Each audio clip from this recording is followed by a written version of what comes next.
Hello guys, तर हा vlog आहे वाराणसी भाग 1। तर अयोध्यावरून आम्ही वाराणसीला आलो 5 तासामध्ये। तर तिथं आल्यानंतर आम्ही रिक्षा केली। रिक्षावाल्या काकांनी आम्हाला दशाश्वमेध या घाटाच्या इथे सोडलं।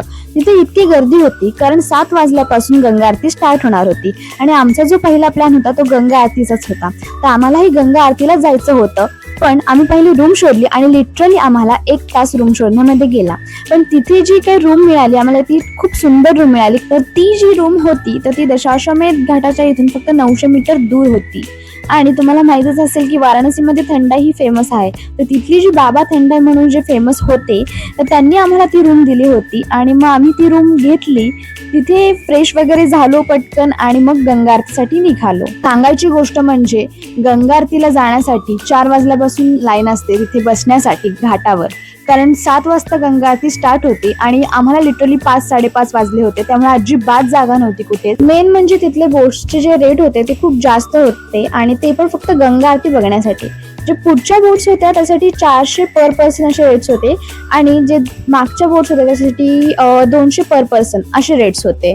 पण तुम्हाला माहिती आहे की मी असल्यावर जागा मिळणारच कितीही गर्दी असली तरी।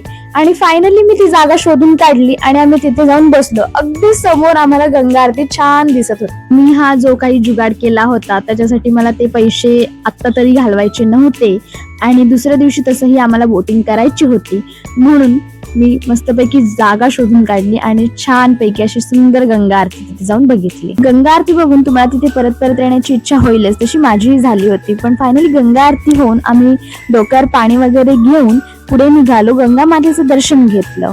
घराच्या बाहेर पडल्या फेमस असा मलई दिसला, तो आम्ही घेतला। प्रत्येक ठिकाणी 60 रुपये असा ते विकत होते, पण तो अजिबात चांगला नव्हता, नुसता फेस लागत होता। तर आमचा थोडा मूड खराब झाला।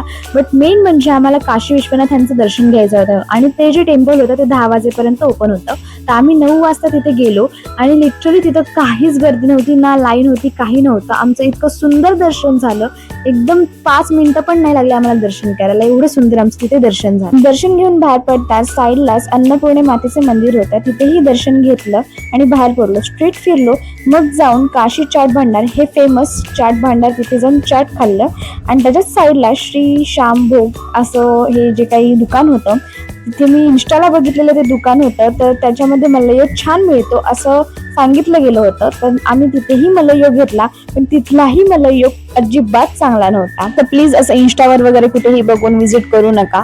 चाट वगैरे खाऊन आमचं पोट लिटरली भरलं होतं। सो आम्ही निघालो रूमकडे, 11 वाजले होते। पण रस्त्याने जायचं आम्हाला बनारसी पान दिसलं।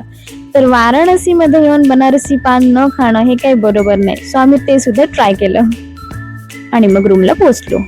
तर हा व्लॉग आवडला असेल तर please like, share and subscribe, and for next part stay tuned. Bye bye.